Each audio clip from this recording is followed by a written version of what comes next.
لله رب العالمين والصلاة والسلام على سيد الأنبياء والمرسلين أما بعد فأعوذ بالله من الشيطان الرجيم بسم الله الرحمن الرحيم الصلاة والسلام عليك يا رسول الله وعلى آلك وصحابك يا حبيب الله الصلاة والسلام عليك يا نبي الله وعلى آلك وصحابك يا نور اللہ نویت سنت الاعتکاف پیارے آقا مدینے والے مصطفیٰ صلی اللہ تعالی علیہ وآلہ وسلم پر درود و سلام پڑھنے کے بے شمار فضائل۔ ایک فضیلت میں آتا ہے حضرت سیدنا روافع بن ثابت رضی اللہ تعالی عنہ سے روایت ہے کہ نور کے پیکر تمام نبیوں کے سرور دو جہاں کے تاجور سلطان بحر و بر صلی اللہ تعالی علیہ وسلم نے ارشاد فرمایا، جس شخص نے یہ درود شریف پڑھا اللہم صلی علی محمد وانزلہ المقعدہ المقربہ عندک یوم القیامہ، اس کے لیے میری شفاعت واجب ہو گئی۔ آئیے ایک مرتبہ ہم بھی پڑھ لیتے ہیں، اللہم صلی علی محمد وَأَنزِلْهُ الْمَقْعَدَ الْمُقَرَّبَ عِنْدَكَ يَوْمَ الْقِيَامَةِ۔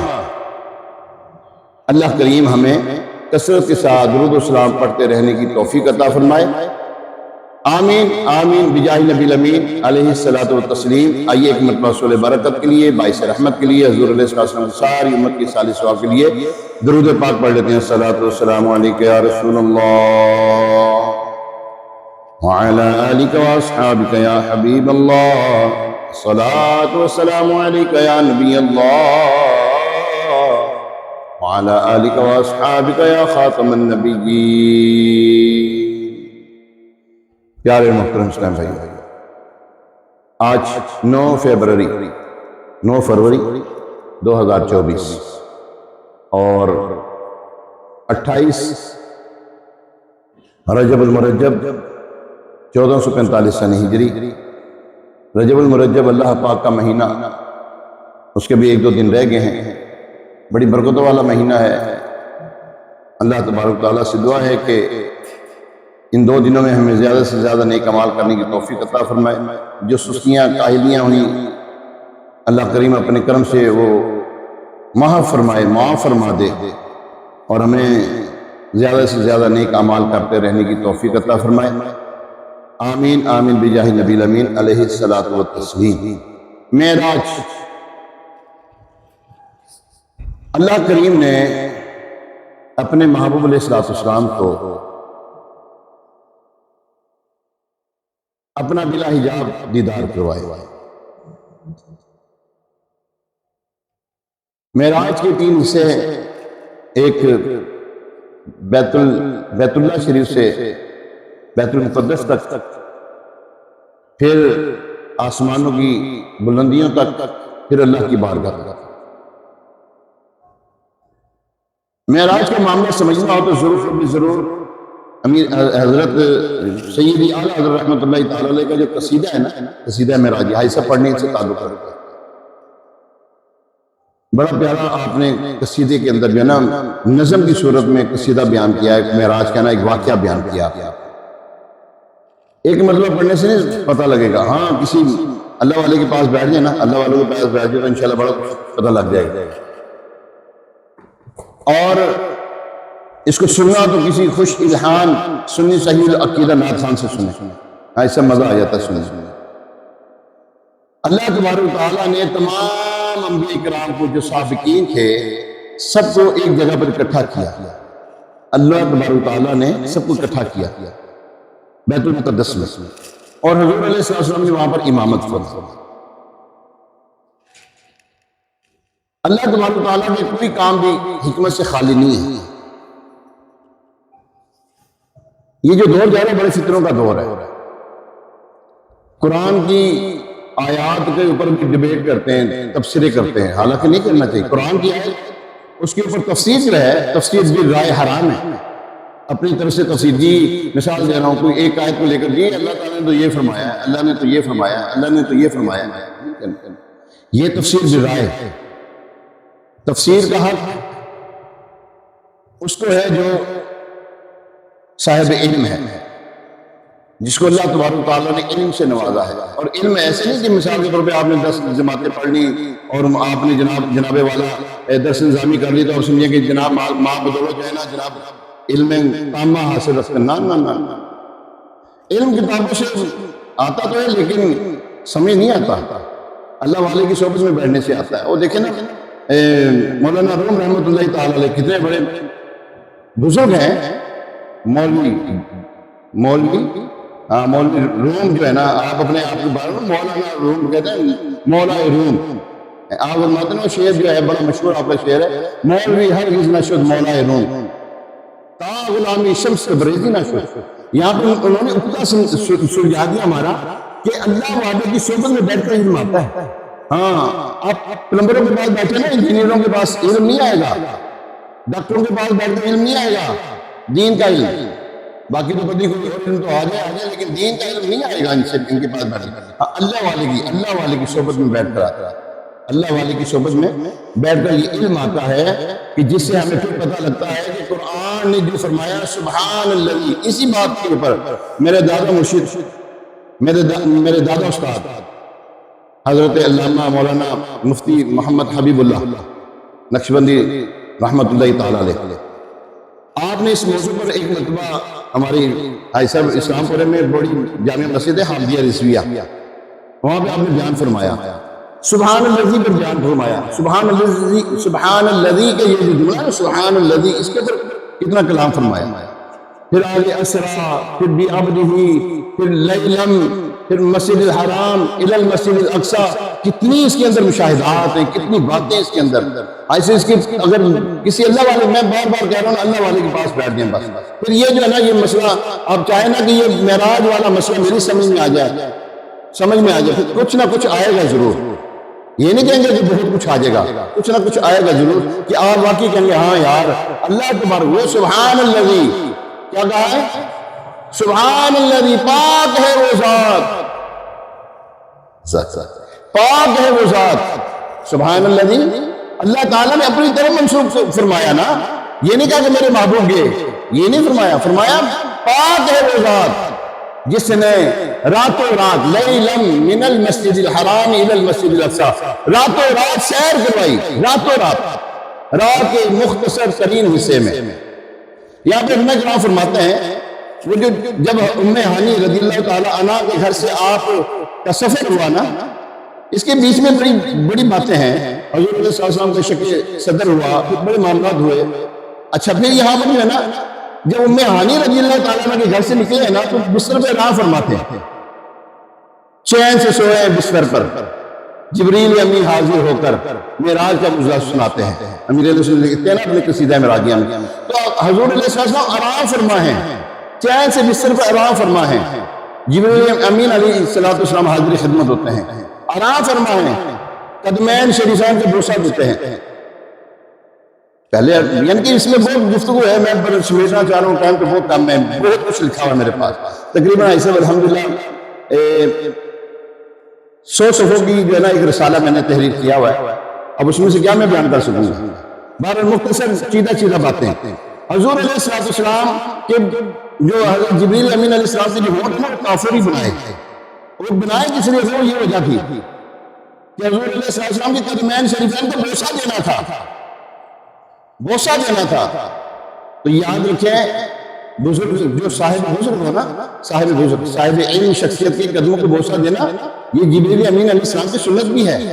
ہاں ہو صاحب علم ہونا چاہیے، نیک متقی پرہیزگار کسی اللہ والے کے قدموں کو بوسہ دے، کوئی گناہ نہیں ہے، کوئی شرک نہیں ہو جاتا۔ بہرحال اچھا پھر حضور علیہ السلام مسجد حرام سے مسجد اقصی جا رہے ہیں، راستے میں حضرت موسیٰ علیہ السلام کو دیکھا نماز پڑھ رہے ہیں قبر کے اندر۔ پھر آگے وہاں پر حضور علیہ السلام جب پہنچے مسجد اقصی میں تو تمام انبیاء کرام صفحے بنا کر تشریف فرماتے ہیں۔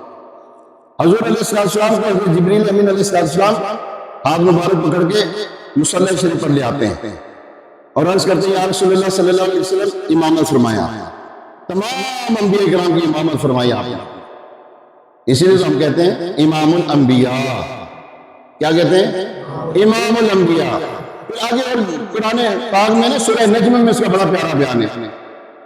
سورہ نجم کا بڑا پیارا بیان ہے، والنجم اذا ہوا ما ضل صاحبکم وما غوا وما ینطق عن الہوی ان ہوا الا وحی یوحی.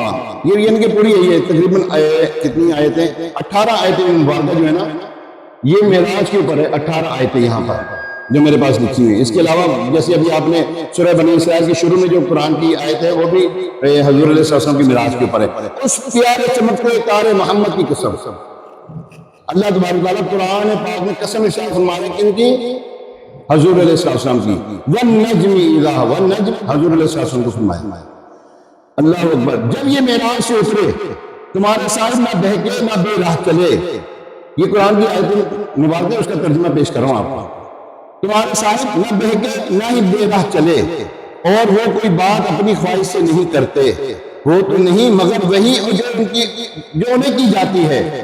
انہیں سکھایا سخت قوتوں والے طاقتور نے، پھر اس جلوے نے کسر فرمایا، اور وہ انسان وہ آسمان بری سے سب سے بلند کنارے پر تھا. پھر وہ جلوہ نزدیک ہوا، پھر خوب اتر آیا، تو اس جلوے اور اس محبوب میں 2 ہاتھ کا فاصلہ رہ گیا، بلکہ اس سے بھی کم. وَقَابَ قَوْسَيْنِ أَوْ أَدْنَىٰ. 2 ہاتھ کا فاصلہ رہ گیا. یہ کہا یہ جو قوسین ہوتی ہے نا، یہ کمان ہوتی ہے نا، کمان، تیر کمان جو ہوتی ہے یہ یوں ہوتی ہے، یعنی کہ یوں پھیلی ہوئی ہوتی ہے، یوں ہوتی ہے، یوں کر کے نا، یوں. یہ جیسے اب میں نے ہاتھ بنایا ہوا ہے، یہ بنایا ہوا ہے.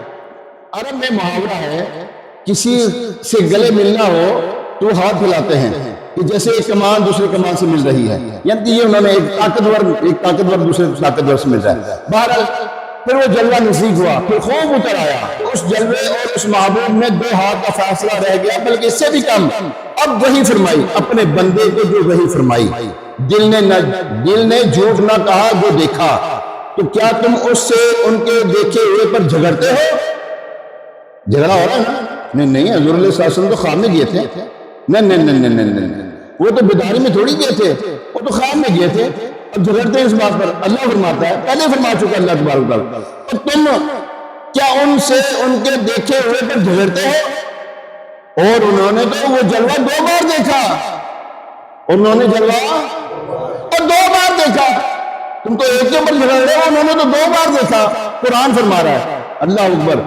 اور اچھا، سدرۃ المنتہا کے پاس، اس کے پاس جنت الماوا ہے. جب سدرہ پر چھایا رہا، جب سدرہ پر چھا رہا تھا، جو چھا رہا تھا، آنکھ نے نہ کسی طرف پھر نہ حد سے بڑی، بے شک اپنے رب کی بہت بڑی نشانیاں دیکھی. یہ قرآن کی آیت مبارکہ کہ میں نے آپ کو کا ترجمہ پیش کیا. پیارے محترم اسلام بھائی، یاد رکھیے حضور علیہ السلام سے یہ تو کنفرم ہے. قرآن ابھی آپ سن رہے ہیں، میں تو قرآن بیان کر رہا ہوں، اور حدیث صحیحہ سے ثابت ہے. دیکھیں نا، حضرت صدیق اکبر ابو بکر کو صدیقیت کہاں سے ملی؟ حضور علیہ السلام نے جبریل امین علیہ السلام کو فرمایا، اے جبریل، میری بات تو کون یقین کرے گا؟ جبریل امین علیہ السلام نے عرض کی، اللہ تبارک تعالیٰ نے اس کا بندوبست کر دیا ہوا ہے. وہ کس کے ذریعے؟ ابو بکر صدیق کے ذریعے. سب سے پہلے جو تصدیق کرے گا وہ آپ کا ابو بکر کرے گا. یہ سیدنا صدیق اکبر رضی اللہ تعالیٰ عنہ کی سچائی حضرت جبریل امین علیہ السلام نے بیان فرمائی. تو یہاں پر حضرت صدیق اکبر کو صدیق اکبر کہتے اسی وجہ سے ہیں.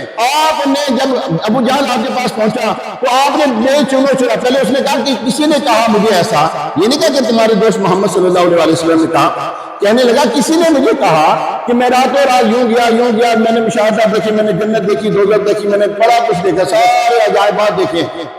اے ابو بکر، کیا تم مانتے ہو؟ کہنے لگے ماننے میں تو آتی نہیں بات. کہنے لگے تمہارے محمد صلی اللہ علیہ وسلم کہہ رہے ہیں. انہوں نے پھر کیا فرمایا؟ اگر میرے آقا صلی اللہ علیہ وسلم نے فرمایا تو پھر سچ فرمایا. یہ تصدیق کی حضرت صدیق اکبر رضی اللہ تعالیٰ. پھر آگے اب چلتے ہیں، یہاں پہ ساری باتیں بہت بڑا کلام ہے. اب مشاہدات کیا ہوئے وہاں پر؟ مشاہدات وہاں پر ہوئے کیا کیا باتیں، کیا کیا کام ہوئے وہاں پر، چند ایک چیزیں آپ کی خدمت پیش کرنے لگا ہوں۔ شب معراج کے مشاہدات۔ شب معراج حبیب کبریا محمد مصطفیٰ صلی اللہ تعالیٰ علیہ وسلم، جب حضور صلی اللہ علیہ وسلم کا نام میں لوں یا آپ لو، کم از کم جوش کے ساتھ ایک مرتبہ تو کہیں صلی اللہ علیہ وسلم۔ جب بھی میں بولوں نا آپ ضرور بولیں، میں تو الحمدللہ بولتا ہی ہوں، آپ بھی بولیں گے نا انشاءاللہ، اس سے کیا ہوگا؟ حضور صلی اللہ علیہ وسلم کی محبت دل میں آئے گی۔ کیا آئے گی؟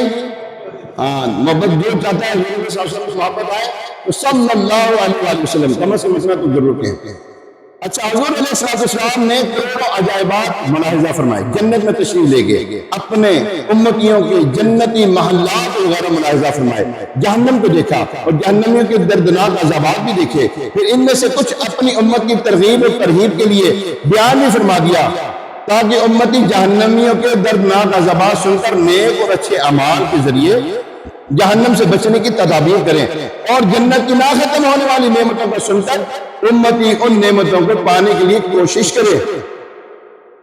آئیے چند ایک واقعات مشاہدات مختصراً آپ کی خدمت پیش کرتے ہیں۔ شب اسریٰ کے دولہا صلی اللہ تعالیٰ علیہ وسلم نے فرمایا، میں نے شب معراج جنت کے دروازے پر لکھا ہوا دیکھا، صدقے کا ثواب 10 گنا اور قرض کا ثواب 18 گنا ہے۔ صدقے کا ثواب کتنا گنا ہے اور ادھار کا کسی کو قرض دینا 18 گنا ہے۔ موتیوں سے بنے ہوئے گنبد نما عالی شان خیمے ٹینٹ ملاحظہ فرمائے جو آپ علیہ السلام کی امت کے امام اور مؤذنین اذان دینے والوں کے لیے ہے۔ خوش نصیب جو اذان دیتے ہیں اللہ کی رضا کے لیے، پیسوں کے لیے نہیں، اللہ کی رضا کے لیے خوش نصیب ہے۔ امام جو ہیں ان کے لیے خوشخبری ہے کہ اللہ تبارک و تعالیٰ کی محبوب علیہ السلام نے فرمایا، میں نے محلہ دیکھے۔ تو پھر انہیں مولویوں نے بولنا نہیں چاہیے یار، جب امام ہے نا جنہیں مگر نماز پڑھی پھر انہیں بولو نا، پھر ان خاموش ہو جاؤ۔ امام کو بھی سمجھنا چاہیے کہ وہ ایسی بات کچھ نہ کرے کہ جس سے اس کو جو ہے وہ مزنہ تہمت بات بنے، ہیں جی، مزنہ تہمت بات بنے، اس کو بھی نہیں کرنا چاہیے۔ Mind your own business, English کا محاورہ ایسا، مائنڈ یور، یار افضل نظر نہیں آ رہا، افضل ادھر ہونا، مولانا صاحب ہمارے، مائنڈ یور اون بزنس، اپنے کام سے کام رکھنے والا ہونا چاہیے۔ مجھے لگتا ہے مجھے کتنی دیر ہو گئی یہاں پر آتے ہوئے؟ اب دسو تو صحیح، بھول گئے ہم، ایویں لگتا ہے نہیں آیا۔ کتنی دیر ہو گئی؟ تقریباً 9 سال ہو گئے ہوں گے، 9-10 سال۔ سونی میں کتنی دیر ہو گئی؟ اتنی ہے۔ مجھے نہیں لگتا کہ کبھی آج تک سونی بھائی نے مجھے کچھ کہا ہو، اوے مولوی، یا میں نے سونی بھائی کو سونی بھائی ایک ہی کتا تھی، آج تک کبھی نہیں ہوا۔ کسی آپ سے ہوا کبھی کوئی بات؟ میں کیوں بتا رہا ہوں؟ میں کوئی وہ نہیں بتا رہا، اپنی تعریف نہیں کر رہا، میں یہ بتانا چاہ رہا ہوں اپنے کام سے کام رکھو، کوئی کچھ نہیں کہے گا۔ ہاں، جو کام دیا کام کرو، جو سوچ دیا کام کرو۔ اب تو زیادہ کوئی نہیں بات کرنے کا، بات پھر کرے تو پھر ٹھیک ہے، وہ اس کے نصیب۔ آپ بالکل ہم سب جو ہے نا ایک کام کریں، ہم اپنے کام سے کام رکھیں، اللہ اور اس کے رسول کا کام جو ہمیں دیا گیا بس وہ کریں، اس کے علاوہ ہمارا کوئی کام نہیں۔ ڈبیٹ کرنا، وہ کل گزرا ہے نا، وہ کیا گزرا ہے؟ سلیکشن گزرا ہے نا کل، تو وہ گزرا، اب اس کے اوپر ڈبیٹ کیا کریں؟ ہم جو ہونا وہ تو انہوں نے کرنا، ہم نے تھوڑی کرنا۔ سانوں تو سودا بیچنا نہیں آتا، ایسے لگے ہم کو متعدی گلن کرنا، نہ ہمارا کام ہے درود پاک پڑھے، اللہ اور اس کے رسول کا ذکر خیر کریں۔ بہرحال فرمایا امت کے امام اور مؤذنین کے لیے کیا ہے؟ جنت کے محلات، اور فرمایا میں نے بلند بالا محلات ملاحظہ فرمایا، پیلس، بڑے بڑے محل میں نے ملاحظہ کیا۔ کس کے لیے؟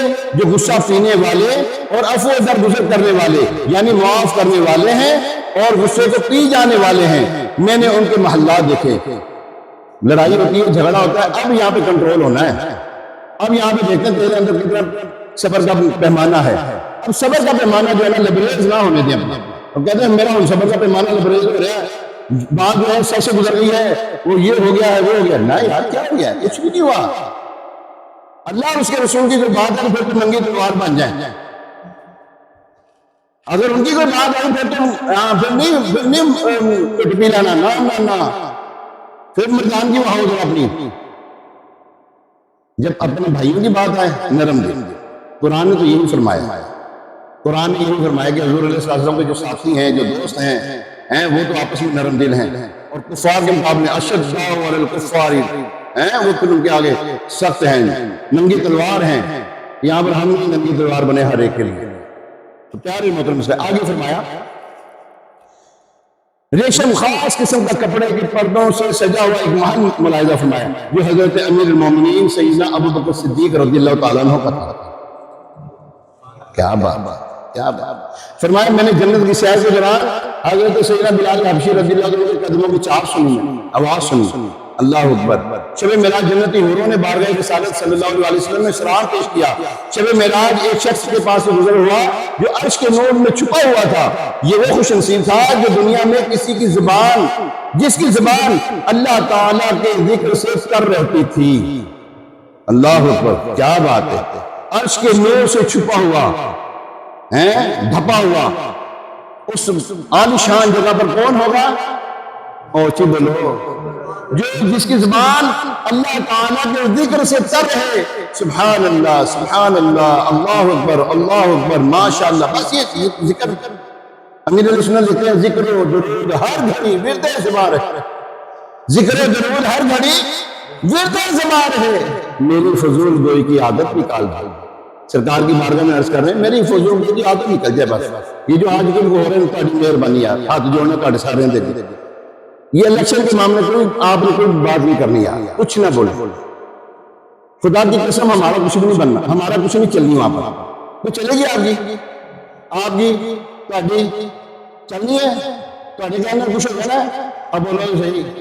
لہذا ساری اتنے نا بیٹھے بیٹھے نے جنہاں سارے موٹے دے گئی ہے حکومت، اور نہیں چلنی ہمارے کہنے سے کچھ۔ یار اللہ کا ذکر کرو، یار محبوب کو یاد کرو، درود پاک پڑھو، چھوڑ دو ان کو جو پوچھے نا حاجی کی بنے حاجی، یار وہ جانے ان کا کام جانے، آؤ ذکر اللہ کرے، انہیں درود شریف پڑھا دو، صلی اللہ علیہ حبیب صلی اللہ تعالیٰ علیہ محمد۔ آگے پیارے محترم اسلام بھائی، اللہ اکبر۔ فرمایا جس کی زبان اللہ کے ذکر سے تر رہتی تھی اس کا دل مسجد میں لگا رہتا تھا، یہ کبھی اپنے والدین کو برا کہنے یا ان کی بے عزتی کیے جانے کے سبب نہ بنا۔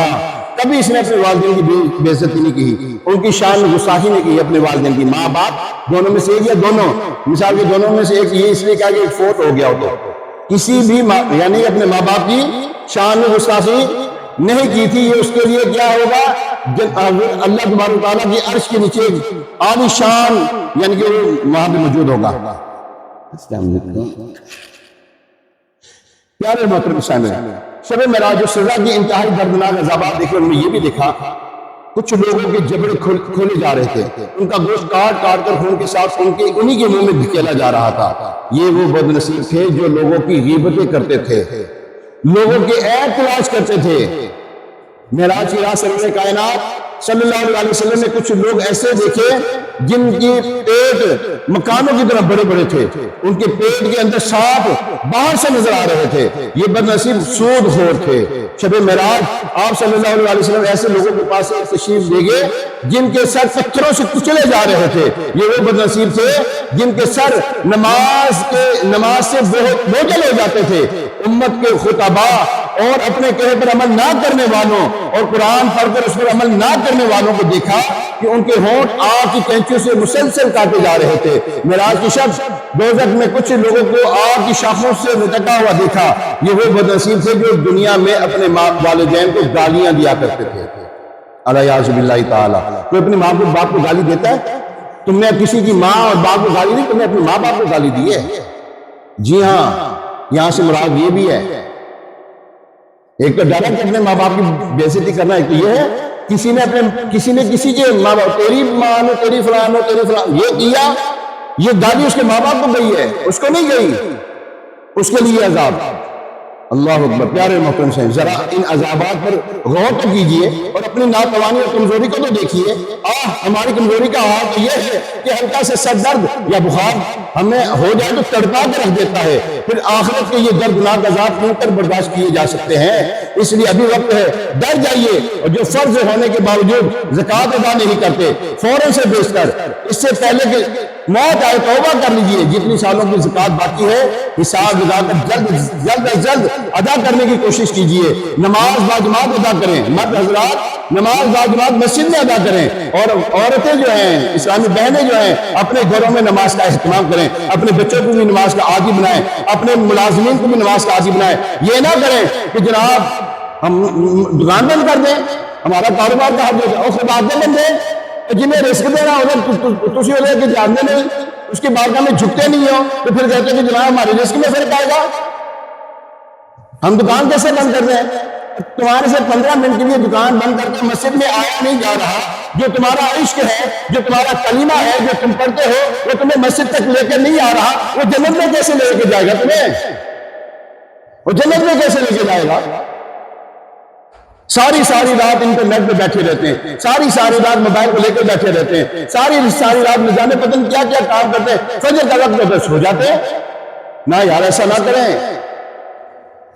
اور بھی بڑی چیزیں اس کے اندر، ٹائم ہمارے پاس نہیں ہے، لیکن اتنا کہنا کافی ہے۔ صرف معراج کے یہ نہیں جناب ہم نے معراج میں نیاز بنائی، باندھ دی، ہم نے تھوڑی سی کیا نام ہے ایک مرتبہ علم شریف پڑھی، 3 مرتبہ کل شریف پڑھی، چلو کی بات ہمارا تو ہم بڑی عظما کی نہیں، نماز پڑھنی ہے، کیونکہ نماز اسی وقت ہم پر فرض ہوئی تھی، نماز معراج کی رات فرض ہوئی تھی، ہم نماز تو نہیں بھولے بیٹھے ہیں۔ اللہ تعالیٰ کی طرف سے ہمیں یہ تحفہ ملا ہے، حضور علیہ السلام کی امت کے لیے یہ تحفہ ہے نماز۔ ہر وقت اپنے آپ کو تیار رکھیں، جب نماز کا وقت ہے اس وقت جناب واش روم جا رہے ہوتے ہیں، جب نماز کا وقت آتے ہیں پتہ نہیں کیا کچھ کام کرنے چلے جاتے ہیں۔ نہ نماز کے لیے اپنے آپ کو تیار رکھیں۔ کیسے؟ باوضو رہیں ہمیشہ۔ کیا کرنا ہے جی؟ باوضو رہیں۔ جب بھی نماز ہوگی آپ کو پھر وضو کرنے کی حالت میں فوراً نماز پڑھ لیں گے، آپ سنتیں بھی ادا کریں گے، تو نوافل بھی ادا کریں گے، سب کچھ ہو جائے گا۔ اگر وضو نہیں ہوگا، نماز کا ٹائم نکلتا جا رہا ہے، اب جناب وضو بھی کرنا، اب شیطان آپ کو ورگ لائے گا، یار میں اب وضو کروں، اب یہ کرو، وہی لوگ بہانے میں لگا دیتا ہے بندے کو۔ پیارے محترم اسلام کے نماز کی طرف پابندی کریں، ضرور کریں۔ نماز باندھا ہوا وقت ہے ہم پر، فرض ہے یہ ہم پر، ٹھیک ہے۔ نماز بے حیائیوں سے بچاتی ہے، بری باتوں سے بچاتی ہے۔ آئیے نماز کو اہتمام کریں، انشاءاللہ نماز پڑھا کریں گے انشاءاللہ۔ امیر علیہ السلام فرماتے ہیں مسجد بھر تحریک جاری رہے گی۔ مسجد بھر تحریک سے مراد کیا ہے؟ نمازی بنائے، بس نمازی، قیدی نہیں، نمازی بنائے، نمازی بنا دیں انشاءاللہ تبارک تعالیٰ، آپ کا بھی بیڑا پار ہو جائے گا، وہ نمازیں پڑھے گا اس کا بھی ثواب آپ کو ملتا رہے گا۔ اللہ تبارک تعالیٰ عمل کی توفیق عطا فرمائے۔ ابھی اذان ہوگی انشاءاللہ، اذان کے بعد سنتیں ادا کی جائیں گے۔ اچھا، دعوت اسلامی عالم کی تحریک ہے، بس 1 منٹ کی بات آپ سے کرنے لگا ہوں، 1 منٹ کی بات، وہ یہ ہے اپنے عطیات، اپنے صدقات، اپنی زکوٰۃ، اپنی خیرات وغیرہ دعوت اسلامی کو دیں، اپنے محرومین کے سارے ثواب کے لیے، یہ سب کے جو نافلہ ہے یہ اس کی بات کرو۔ اور جو زکوٰۃ ہے، ابھی آپ نے زکوٰۃ کے بارے میں سنا، ضرور زکوٰۃ دیں، بالکل دیں، اپنے رشتہ داروں میں دیکھ لیں، پہلے ان کو دے دیں، جو بچے دعوت اسلامی کو بھی دیں، دیں گے۔ یہ بات ہماری جولی لگے گی انشاءاللہ، ہمارے اسلام بھائی ہر ہفتے ہر جمعے کو انشاءاللہ جولی لگا کرے گی۔ آپ سے گزارش ہے زکوٰۃ دینا چاہیں ان کو بتا کے دیں، یہ زکوٰۃ ہے، ٹھیک ہے، اس کی پرچی بھی لیں، زکوٰۃ جو بھی دے اس کی پرچی مانگیں، ضرور دیں گے انشاءاللہ تبارک تعالیٰ۔ اللہ تبارک تعالیٰ ہمیں عمل کی توفیق عطا فرمائے۔ ہر ہفتے کو عشاء کی نماز کے بعد، ہفتے والے دن سینیچر، ہفتے والے دن عشاء کی نماز کے بعد تقریباً رات 9:30 بجے امیر علیہ السلام مدنی مذاکرہ فرماتے ہیں۔ آپ سے گزارش ہے مدنی مذاکرہ ضرور دیکھا کریں، مدنی مذاکرہ سے بڑا کچھ سیکھنے کو ملتا ہے۔ امیر علیہ السلام کی زندگی کا نچوڑ ہے، ایک اللہ کے ولی کی زندگی کا نچوڑ ہے مدنی مذاکرہ، بڑا کچھ ملتا ہے، جو چاہے آپ یقین کریں، آپ سوال کر کے ذہن میں بیٹھ جائیں، انشاءاللہ آپ کے سوال کا جو ہے نا وہ جو آپ کی گتھی ہوگی نا وہ سلجھ جائے گی انشاءاللہ تبارک تعالیٰ، جو پریشانی وہ دور ہو جائے گی انشاءاللہ تبارک تعالیٰ۔ اللہ تبارک تعالیٰ ہمیں ان باتوں پر عمل پیرا ہونے کی توفیق عطا فرمائے، آمین بجاہ نبی الامین علیہ الصلوۃ والتسلیم۔